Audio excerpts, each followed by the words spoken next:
It's been about 3.5 hours since the shooting happened, and still a very large police presence here on Log Cabin Road. Now, we've not yet been able to get up to where the shooting actually happened, all the way at the end of this road on Arthur Jackson Lane. This section of North Broadway here remains closed this morning, hours after the crash.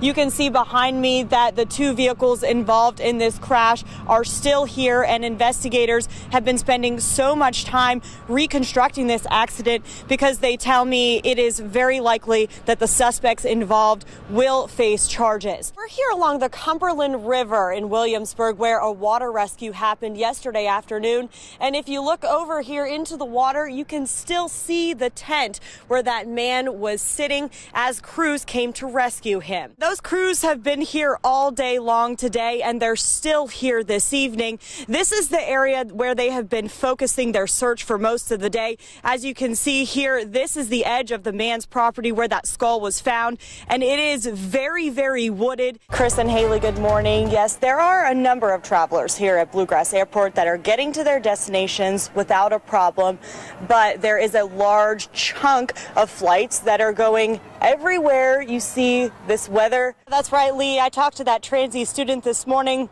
He tells me he witnessed the moments leading up to the attack. He says it all started this morning. He was walking through this parking lot behind me. The apartment manager tells me the fire started in this downstairs middle apartment in this building, the one that looks like it has sustained the most damage. Now, this spot is the worst. As you can see in the front yard here, this tree cracked in half, and half of it came crashing onto this house, and it punctured a hole in the roof as it came down. It's been an emotional day for everyone here at Dunbar High School. Grief counselors tell us they spoke to hundreds of students today who came to them seeking help.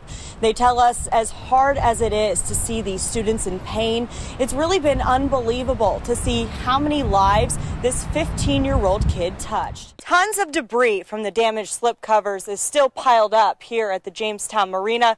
Just by looking at all of this, you can tell how big of a devastation this was. Employees at Fiesta Mexico say the restaurant was packed around dinner time yesterday when a storm came through and ripped off a portion of the restaurant's roof. They say it was a terrifying experience, both for them and for the patrons. It was along this trail off of West Skyline Drive where a group of ATV riders were participating in a benefit run. They say it was about halfway down this trail where the body of Desiree Sparks was found. Well, you can see just how powerful that windstorm was. It came and actually ripped this trailer in half. It's a devastating sight for the family who owns it, but they say the good news is no one was living inside. Kelsey Borza was there when he was taken into custody, and she's live. This LEX 18 Big Story exclusive. The inmate was captured somewhere in this field behind me around 9:30 this morning. That was about an hour after he escaped. And we were here as officers walked him down these train tracks where he was taken into custody. As the train rolled on, a tan jumpsuit and entourage of officers appeared. 39-year-old Christopher Dixon was captured after just an hour on the run. It does bother you when you're this close to that prison that they can walk away that easily. Dixon was serving a 15-year sentence for drug charges when he walked off from Blackburn around 8:30 this morning. We're not exactly sure what path Dixon followed, but right between these train tracks and the correctional facility lies Kearney Hill Golf Links. We've been here since 8 o'clock this morning, so he could have easily walked in and we'd have never known it. So, kind of frightening. Until we showed up, Mullenix says they didn't even know an inmate had escaped. We did notice the train was stopped for a long period of time, which is very rare to see. Officers stopped the train while searching, so Dixon couldn't use it as a getaway. Right at the end of the fence road. Those here at Kearney Hill say it puts them on edge to think how close he could have been. Just glad they caught him and glad he didn't come in the building. Dixon is now facing an escape charge on top of the drug charges he's already been convicted of. He was moved from Blackburn to the Fayette County Detention Center. We're covering the news live in Lexington from the LEX 18 mobile newsroom. Back to you. $180 and a can of beer in 2 short hours. This one gets a glare and sometimes money. This one gets a giggle. It's pretty amazing what standing on a street corner with a cardboard sign and a grungy outfit can get you. Twitch, a radio personality at Z-Rock 103, admits some of his donors knew what he was up to. Yes. Thank you. But most of them truly didn't. You're not homeless. A certain amount of it I know come from just some listeners who know it's me. But probably in the last hour and a half, I've made $50 or $60 legitimately. Just people who have no idea why I'm here. I'm just a panhandler to them. If you do the math on that, $50, $60 in a half hour, it's $40 an hour. That's not a bad job. Are you surprised to hear that it was over $100? Yes, this early? Yes, I think so. It's what, 10 o'clock in the morning? Yeah.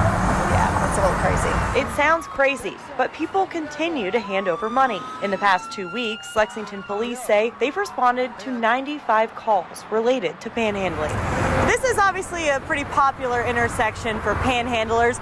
We just happen to be standing on the corner here, I swear, and we noticed in the trash can that there are several signs people have left behind that they were using. What this has taught me is anybody can come out here, and if you put on some old clothes, people, well-meaning people, have no idea, and next thing you know, you're making a bunch of money, and people think they're doing good, and maybe they're not helping. Covering the news in Lexington. Enjoy. Have a blessed day. Kelsey, Borza, LEX 18 News. This is something else. Asa Witt and his wife have been waiting all week to find out if their Westgate Resort timeshare and their belongings still exist. That's where it would be, and it's not there. His building, along with 70 others on the property, are gone. This is not good. Witt says they arrived to Gatlinburg from Mount Sterling on Sunday. By Monday, he says the smoke was so thick they could hardly breathe. I just made a decision, let's just go eat, get out of here, because it had really got thick. But even at the office, nobody knew. They decided to wait it out in Pigeon Forge, not knowing they'd soon be stranded. Within 30 minutes, the parkway was closed. This huge pile of tree limbs here all came from that burning hillside.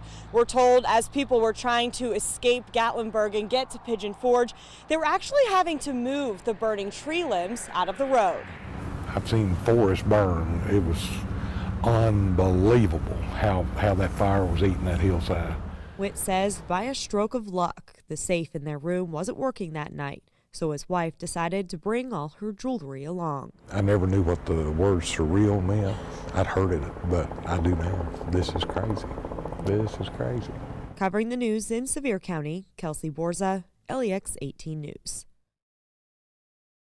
5-year-old Aiden Eisen and his father Shane were driving along Route 7 in Whitesburg yesterday when the Mustang he was driving hydroplaned, blew a tire, then went spinning out of control. We just keep spinning, then we just fell down on its head, the car did. Aiden was in the back seat when the car landed just feet away from this stream. What this little hero did next is what likely kept his father alive. Then I got out from the back window that's busted and climbed out this back window and all the way up to the road, not even knowing he had a broken leg. A 20-foot embankment. Oh my God. I climbed that whole thing. Wow. Then hollered for help for my dad. He was climbing out the window in panic, and he turned around and looked at his daddy and was like, "You're getting out of this car one way or another, Dad." And then he took off up the embankment.